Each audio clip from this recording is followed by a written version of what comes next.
Operation സിന്ദൂറിന് ശേഷം വീണ്ടും ഇന്ത്യയും പാകിസ്ഥാനും ഏറ്റുമുട്ടി. അത് നടന്നത് ഐക്യരാഷ്ട്രസഭയുടെ സമ്മേളന വേദിയിലാണെന്ന് മാത്രം. പാകിസ്ഥാന്റെ പ്രധാനമന്ത്രി ഷഹബാസ് ഷെരീഫാണ് അവിടെ ആദ്യം പ്രസംഗിച്ചത്. ഇന്ത്യക്കെതിരെ വലിയ രീതിയിലുള്ള വിമർശനം അദ്ദേഹം അവിടെ ഉന്നയിച്ചു. പക്ഷേ ഷഹബാസ് ഷെരീഫിനെ നേരിടാൻ ഇന്ത്യക്ക് ഒരു വനിതാ രത്നം ധാരാളമായിരുന്നു. ഇന്ത്യയുടെ നയതന്ത്ര പ്രതിനിധി പെതൽ ഗെഹ്ലോട്ട് അവർ പാകിസ്ഥാന് അല്ലെങ്കിൽ ഷഹബാസ് ഷെരീഫിന് വയറ് നിറച്ച് കൊടുക്കുകയും ചെയ്തു. ഷഹബാസ് ഷെരീഫ് ആദ്യം അവിടെ പ്രസംഗിച്ചുകൊണ്ട് ഇന്ത്യക്കെതിരെ കടുത്ത നിലപാടാണ് പറഞ്ഞത്. UN-ന്റെ വേദിയിൽ ഓപ്പറേഷൻ സിന്ദൂറിനെക്കുറിച്ചും അല്ലെങ്കിൽ ഇന്ത്യ പാകിസ്ഥാനെതിരെ നടത്തിയ സൈനിക നടപടിയെക്കുറിച്ചുമൊക്കെ പരാമർശിച്ച് ഇന്ത്യക്കെതിരായ വികാരം സൃഷ്ടിക്കുക, അല്ലെങ്കിൽ ഈ പഹൽഗാമിനെക്കുറിച്ചും ഓപ്പറേഷൻ സിന്ദൂറിനെക്കുറിച്ചുമൊക്കെയുള്ള പാകിസ്ഥാൻ്റെ ന്യായവാദങ്ങൾ, അതിനെക്കുറിച്ചൊക്കെ ഒരു ലോക പിന്തുണ തേടുക എന്നുള്ളൊരു ശ്രമത്തിൻ്റെ ഭാഗമായിട്ടാണ് പാകിസ്ഥാൻ പ്രധാനമന്ത്രി UN-ന്റെ വേദിയിൽ ഇത്തരത്തിൽ ഒരു പ്രസംഗം നടത്തിയത്. അദ്ദേഹം പറഞ്ഞത് ഇങ്ങനെയാണ്: ഇന്ത്യയിൽ നിന്നുണ്ടായ പ്രകോപനരഹിതമായ ആക്രമണത്തെ ഞങ്ങൾ സധൈര്യം നേരിട്ടു. അതിന് പാകിസ്ഥാൻ്റെ സേനയുടെ പ്രൊഫഷണലിസവും ധൈര്യവും ബുദ്ധിപരമായും തിരിച്ചടി നൽകി. ഇന്ത്യയുടെ നിരവധി യുദ്ധവിമാനങ്ങൾ പാകിസ്ഥാൻ വെടിവെച്ചിട്ടു. ഇതാണ് ആമുഖമായിട്ട് നമ്മുടെ ഷഹബാസ് ഷെരീഫ് UN-ന്റെ വേദിയിൽ പറഞ്ഞത്. അതുകൊണ്ടും തീർന്നില്ല. അദ്ദേഹം അവിടെ ഈ സിന്ധു നദീജല കരാറിനെ കുറിച്ചൊക്കെ വലിയ ഒരു പരാമർശം നടത്തി.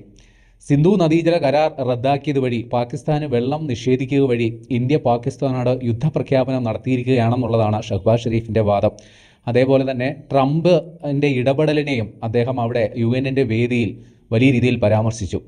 ട്രംപിനോടുള്ള നന്ദിയും അദ്ദേഹം അറിയിച്ചു. ട്രംപ് ഇടപെട്ടില്ലായിരുന്നുവെങ്കിൽ യുദ്ധം അത് വലിയ രീതിയിൽ ഉള്ള വ്യാപനം ഉണ്ടാകേനെ എന്ന്, അല്ലെങ്കിൽ വലിയ രീതിയിൽ ആ യുദ്ധം വ്യാപിച്ചേനെ എന്നും ഷഹബാസ് ഷെരീഫ് പറഞ്ഞു. ഇതുകൂടാതെ അദ്ദേഹം ഇപ്പോൾ ഇങ്ങനെ പറയുന്നു: സമാധാനവും പരസ്പര സഹകരണവുമാണ് ആഗ്രഹിക്കുന്നത്. പ്രശ്നങ്ങൾ ചർച്ചയിലൂടെ പരിഹരിക്കപ്പെടണം. ചർച്ചയിലൂടെയും നയതന്ത്ര ഇടപെടലിലൂടെയും പരിഹരിക്കപ്പെടണം. സമഗ്രമായ ഫലപ്രദമായ ചർച്ചകൾക്ക് തയ്യാറാണ്. പ്രതികരിക്കുന്ന ഏതെങ്കിലും ഒരു സംഭവങ്ങളോട് പ്രതികരിക്കുന്ന ഒരു നയതന്ത്ര ബന്ധമാണ്, ഇടപെടലാണ് പാകിസ്ഥാൻ ആഗ്രഹിക്കുന്നത്, അല്ലാണ്ട് പ്രകോപനമല്ല എന്നാണ് പാകിസ്ഥാൻ്റെ പ്രധാനമന്ത്രി ഷഹബാസ് ഷെരീഫ് UN-ന്റെ വേദിയിൽ വെച്ച് പ്രസംഗിച്ചത്. പക്ഷേ ഇതൊക്കെ വസ്തുതകൾക്ക് നിരക്കാത്തതാണ് എന്ന തരത്തിൽ കുറിക്കുകൊള്ളുന്ന മറുപടിയാണ് ഇന്ത്യയുടെ പ്രതിനിധി പെതൽ ഗെഹ്ലോട്ട് ആ വേദിയിൽ നൽകിയത്. കാരണം പാകിസ്ഥാൻ നടത്തുന്നത് ഒരു നാടകമാണ് എന്നുള്ളതാണ് അവർ പറഞ്ഞത്. കാരണം ഏത് നുണയും പറയുക, അത്തരത്തിൽ ഏത് നുണ പറഞ്ഞാലും വസ്തുത അത് മൂടിവെക്കാൻ സാധ്യമല്ല എന്നുള്ളതാണ് ഇന്ത്യയുടെ പ്രതിനിധി പറഞ്ഞത്. കാരണം ഈ രക്ഷാസമിതിയുടെ, UN-ന്റെ രക്ഷാസമിതിയുടെ വേദിയിൽ നിന്ന് ഇത്തരം വലിയ ഗീർവാണം മുഴക്കിയ പാകിസ്ഥാൻ തന്നെയാണ് വാസ്തവത്തിൽ ഈ കാശ്മീരിലും അതേപോലെ പഹൽഗാമിലുമൊക്കെ ഭീകരാക്രമണം ആസൂത്രണം ചെയ്യുന്ന സംഘടനകൾക്ക് വേണ്ട പ്രോത്സാഹനം നൽകുന്നത്. പ്രത്യേകിച്ചും ഈ പഹൽഗാം ഭീകരാക്രമണത്തിൻ്റെ സൂത്രധാരായ ദ റെസിസ്റ്റൻസ് ഫ്രണ്ട്, അവരെ സംരക്ഷിക്കുന്ന നിലപാടാണ് പാകിസ്ഥാൻ സ്വീകരിച്ചത്. പിന്നെ ഒസാമ ബിൻ ലാദനെ പോലെയുള്ള ഒരു ആഗോള കൊടും ഭീകരനെ ദശാബ്ദത്തോളം സംരക്ഷിച്ച് നിർത്തിയ പാകിസ്ഥാൻ, അത് ഏതൊക്കെ പറഞ്ഞാലും എന്തൊക്കെ നാടകം പറഞ്ഞാലും അവരുടെ ഒരു ചരിത്രം അത് അവരെ ഓർമ്മിക്കുക, ആ ഒരു ചരിത്രം അവരെ തിരിഞ്ഞു കൊത്തും എന്നുള്ളതാണ് ഇന്ത്യയുടെ നയതന്ത്ര പ്രതിനിധി പറഞ്ഞത്. പാകിസ്ഥാൻ ഭീകരവാദികളെ നിയോഗിക്കുന്നതിലും കയറ്റി അയക്കുന്നതിലുമുള്ള പാരമ്പര്യത്തിൽ മുങ്ങി നിൽക്കുന്ന ഒരു രാഷ്ട്രമാണ് എന്നാണ് ഇന്ത്യയുടെ നയതന്ത്ര പ്രതിനിധി പറഞ്ഞത്. അതായത് പാകിസ്ഥാൻ്റെ ഇതൊരു വ്യാജ പ്രചാരണമാണ്, അത് ഇന്ത്യ തള്ളിക്കളയുന്നു. അമേരിക്കയുടെ സഹായം തേടിയത് പാകിസ്ഥാനാണ്. ഒരിക്കലും അതിൽ ഒരു മധ്യവർത്തി ഉണ്ടായിട്ടില്ല. കാരണം ഷഹബാസ് ഷെരീഫ് ട്രംപിൻ്റെ ഇടപെടലിനെ UN-ന്റെ വേദിയിൽ നന്ദിയോടെ പറയുകയുണ്ടായി. അപ്പോൾ ഇതിനെയും കൂടി ഇപ്പോൾ ഇന്ത്യ നിഷേധിക്കുകയാണ്. അത്തരത്തിലൊരു ഇടനിലക്കാരൻ ഉണ്ടായിട്ടില്ല. രണ്ട് രാജ്യങ്ങളും തമ്മിലുള്ള ഉഭയകക്ഷി ചർച്ചയിലൂടെയാണ് വെടിനിർത്തൽ സാധ്യമായത് എന്നുള്ളതും പറയുന്നുണ്ട്. അതേപോലെ ഓപ്പറേഷൻ സിന്ദൂർ എന്ന് പറയുന്നത് ഇന്ത്യൻ പൗരന്മാർക്ക് എതിരെ നടന്ന ആക്രമണത്തെ പ്രതിരോധിക്കാൻ ഒരു പരമാധികാര രാഷ്ട്രത്തിന് അവകാശമുണ്ട്. ആ അവകാശമാണ് ഇന്ത്യ വിനിയോഗിച്ചത് എന്നുള്ളതും പെതൽ ഗെഹ്ലോട്ട് പറഞ്ഞു. അതേപോലെ തന്നെ ഈ പറയുന്ന രീതിയിൽ അവർക്ക് ആത്മാർത്ഥതയുണ്ടെങ്കിൽ അവർ പാകിസ്ഥാനിലെ എല്ലാ ഭീകര താവളങ്ങളും അടച്ചുപൂട്ടണം. അതോടൊപ്പം തന്നെ ഇന്ത്യ നിരന്തരമായി ആവശ്യപ്പെടുന്ന പാകിസ്ഥാൻ സംരക്ഷിച്ച് വെച്ചിരിക്കുന്ന ഭീകരവാദികളുണ്ട്, അവരെ ഇന്ത്യക്ക് വിട്ടു നൽകണം എന്നുള്ളതാണ്. അതേപോലെ ഭീകരവാദികളെ മാത്രമല്ല അവരുടെ സ്പോൺസർമാരെയും, അതായത് ഭീകരവാദികൾ മാത്രമല്ല അവരെ പിന്തുണയ്ക്കുന്ന പാകിസ്ഥാൻ സർക്കാരിനെയും ഒരേ കണ്ണോടുകൂടി തന്നെയാണ് ഇന്ത്യ കാണുന്നത്. അതിലൊരു വ്യത്യാസവുമില്ല. ഏതെങ്കിലും തരത്തിൽ ഒരു ന്യൂക്ലിയർ ബ്ലാക്ക്മെയിൽ നടത്തി, അതായത് പാകിസ്ഥാൻ നിരന്തരം നടത്തുന്ന ഭീഷണിയാണ്, ഇന്ത്യ ഏതെങ്കിലും തരത്തിലൊരു നടപടിയെടുത്താൽ ഉടൻ തന്നെ ഇന്ത്യക്കെതിരെ ആണവായുധം പ്രയോഗിക്കും എന്ന തരത്തിൽ പാകിസ്ഥാൻ ഭീഷണി മുഴക്കാറുണ്ട്. അതിനെയും മുളയിലെ നുള്ളുകയാണ്. ഏതെങ്കിലും തരത്തിലൊരു ന്യൂക്ലിയർ ബ്ലാക്ക്മെയിൽ നടത്തി ഇന്ത്യയുടെ ഇത്തരം ശ്രമങ്ങളെ അത് അമർച്ച ചെയ്യാം, അതിനെ തടയാമെന്ന് തൽക്കാലം കരുതേണ്ടതില്ല. ഭീകരവാദം വളർത്താമെന്ന പാകിസ്ഥാൻ കരുതേണ്ടതില്ല. അക്കാര്യത്തിൽ ഞങ്ങൾ സീറോ ടോളറൻസ് ആണ്.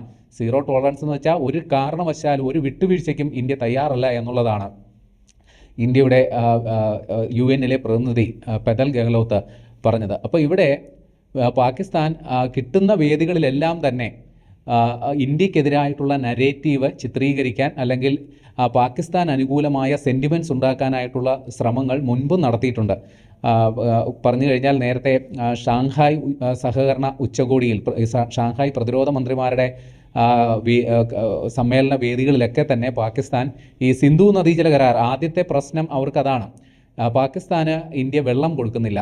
അങ്ങനെ പാകിസ്ഥാനിലെ സാധാരണക്കാരെ ഇന്ത്യ കുഴപ്പത്തിലാക്കുന്നു, അല്ലെങ്കിൽ അവരുടെ ജീവിതം നരകതുല്യമാക്കുന്നു എന്നുള്ളതാണ്. ഇന്ത്യ ചെയ്യുന്നത് യുദ്ധ കുറ്റകൃത്യമാണ് എന്നുള്ള തരത്തിലുള്ള ഒരു നരേറ്റീവാണ് അവർ സൃഷ്ടിക്കാൻ നോക്കിയത്. അതേപോലെ തന്നെ ഇന്ത്യ ഏകപക്ഷീയമായി പാകിസ്ഥാനിൽ കടന്നു കയറി ആക്രമണം നടത്തി പാകിസ്ഥാനിലെ സാധാരണക്കാരെ കൊന്നു തള്ളി എന്നുള്ള ആരോപണവും അവർ ഉന്നയിച്ചു. പക്ഷേ ഇന്ത്യ ഇതിനൊക്കെ വസ്തുനിഷ്ഠമായിട്ടുള്ള തെളിവുകൾ നിരത്തിയാണ് ഇതിനെ ഇതുവരെ പ്രതിരോധിച്ചുകൊണ്ടിരുന്നത്. കാരണം ഇന്ത്യ പാകിസ്ഥാനിൽ കയറി ആക്രമിച്ചത് ഭീകരവാദ താവളങ്ങളാണ്.